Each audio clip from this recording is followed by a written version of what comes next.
Hi friends, അസ്സലാമു അലൈക്കും. ഇന്ന് ഞാൻ വന്നിട്ടുള്ളത് നല്ല എഗ്ഗ് റോളിൻ്റെ റെസിപ്പി ആയിട്ടാണ്. നല്ല ടേസ്റ്റിയാണ്, അതുപോലെ തന്നെ നല്ല ഈസി ആയിട്ട് നമുക്ക് ഉണ്ടാക്കാനും കഴിയും. ഇതെങ്ങനെയാണ് ഉണ്ടാക്കുന്നതെന്ന് നോക്കിയാലോ. ഇതിനായിട്ട് ഒരു പാത്രത്തിലോട്ട് ഞാൻ 1 ടീസ്പൂൺ അളവിൽ ഈസ്റ്റ് ഇട്ട് കൊടുക്കുന്നുണ്ട്.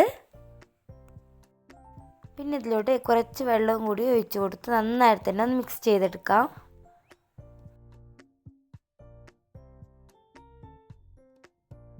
ഇനി ഇതിലോട്ടേക്ക് 1 കപ്പ് അളവിൽ മൈദ കൂടി ഇട്ട് കൊടുക്കാം.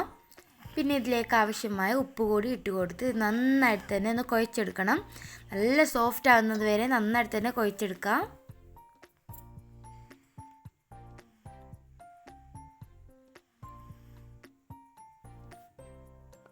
ഇതിപ്പോൾ ഇവിടെ നന്നായിട്ട് തന്നെ കുഴച്ചെടുത്തിട്ടുണ്ട്. ഇതൊന്ന് ഒരു 5 മിനിറ്റ് മൂടി വെച്ച് കൊടുക്കാം. അപ്പോഴേക്കും നമുക്ക് മസാല റെഡിയാക്കിയാലോ. അതിനായിട്ട് ഒരു പാൻ അടുപ്പത്ത് വെച്ച് 1 ടേബിൾ സ്പൂൺ അളവിൽ വെളിച്ചെണ്ണ ഒഴിച്ചു കൊടുത്തിട്ടുണ്ട്.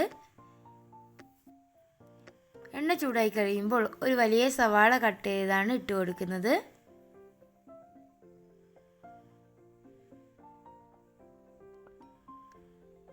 ഇനി നന്നായിട്ട് തന്നെ ഒന്ന് വഴറ്റിയെടുക്കാം.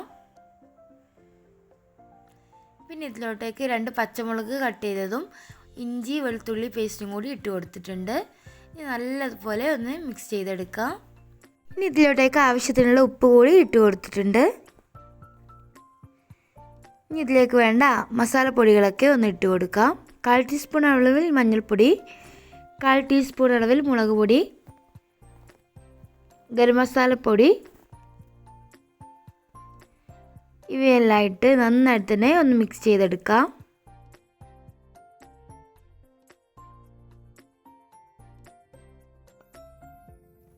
ഇനി ഇതിലോട്ട് ചേർത്ത് കൊടുക്കുന്നത് ഞാൻ 2 മുട്ട പുഴുങ്ങിയിട്ട് ഇതുപോലെ നന്നായിട്ട് തന്നെ ഉടച്ചെടുത്തതാണ്. അതുകൂടി ഇതിലോട്ട് ഇട്ട് കൊടുത്ത് നന്നായിട്ട് തന്നെ ഒന്ന് മിക്സ് ചെയ്തെടുക്കാം.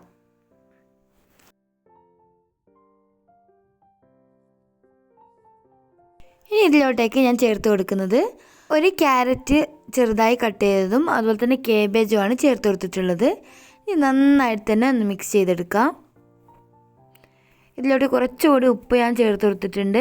കുറച്ച് കുരുമുളക് പൊടി കൂടി ഇട്ട് കൊടുത്തിട്ടുണ്ട്. ഇപ്പോഴിതാ നമ്മുടെ മസാല ഇവിടെ റെഡി ആയിട്ടുണ്ട് കേട്ടോ. ഇത് ഫില്ല് ചെയ്യുന്ന സമയത്ത് ഇതിലോട്ട് 2 ഇൻഗ്രീഡിയൻസ് കൂടി ചേർത്ത് കൊടുക്കാനുണ്ട്. അത് ഞാൻ അപ്പോൾ പറയാം കേട്ടോ. ഇനി നമുക്ക് നേരത്തെ കുഴച്ച് വെച്ചിട്ടുള്ള മാവെല്ലാം ഇതുപോലെ ഒന്ന് ഉരുട്ടി വെക്കാം.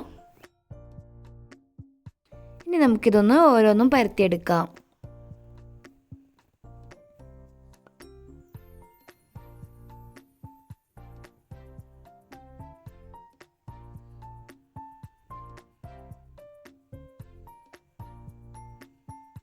അപ്പോൾ ഞാൻ ഇതുപോലെ പരത്തിയെടുത്തിട്ടുണ്ട് കേട്ടോ.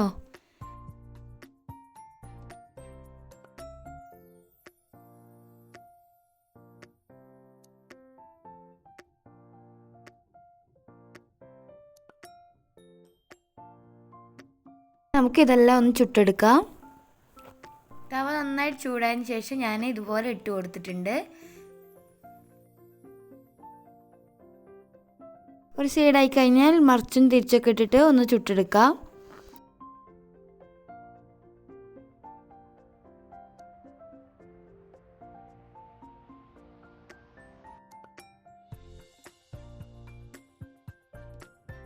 ഞാനിവിടെ എല്ലാം തന്നെ ചുട്ടെടുത്തിട്ടുണ്ട്. ഇനി നമുക്ക് ഇതിലോട്ടേക്ക് മസാല ഫില്ല് ചെയ്യണം. ഈ മസാലയിലോട്ട് ഞാൻ മയോണൈസും അതുപോലെ തന്നെ ടൊമാറ്റോ സോസും കൂടി ഒഴിച്ചു കൊടുത്തിട്ടുണ്ട്. ഇനി നന്നായിട്ട് തന്നെ ഒന്ന് മിക്സ് ചെയ്തെടുക്കാം. ഇത് നമ്മൾ ചുട്ടെടുത്തിട്ടുള്ള അതിലോട്ട് നമുക്ക് ഈ മസാല ഫില്ല് ചെയ്ത് കൊടുക്കാം.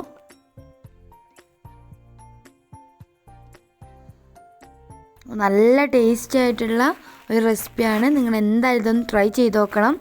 മക്കൾക്കായാലും വലിയവർക്കായാലും ഒരുപോലെ ഇഷ്ടപ്പെടുന്ന ഒരു റെസിപ്പിയാണ്.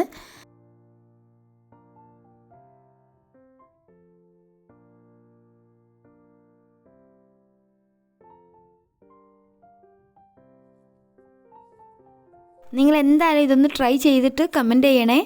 നിങ്ങൾക്ക് എൻ്റെ ഈ വീഡിയോ ഇഷ്ടപ്പെട്ടിട്ടുണ്ടെങ്കിൽ ലൈക്ക് ചെയ്യാനും അതുപോലെ ഷെയർ ചെയ്യാനും മറക്കരുത്. ഇനിയും പുതിയ പുതിയ ഐറ്റംസായി ഇനിയും വരുന്നതാണ്.